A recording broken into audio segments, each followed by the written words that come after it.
Aspalditik, Baskegurretik eta sektoretik komentatzen dugu, energia garbien alde egin behar dugula, hau da, gure kasuan egurraren alde egin behar dugu.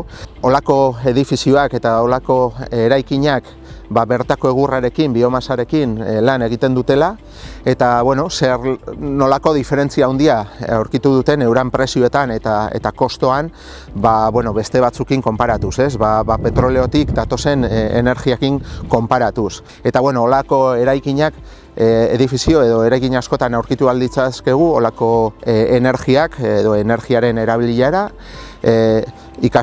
eskolatan, ospitaletan, etxe bizitzatan. Egun latz hauek erakusten dozkuena da, benetako apostu bat behar dugula, hau da, energia berriztagarri eta naturalen alde, eta bereziki bertako lehengaietan oinarrituta.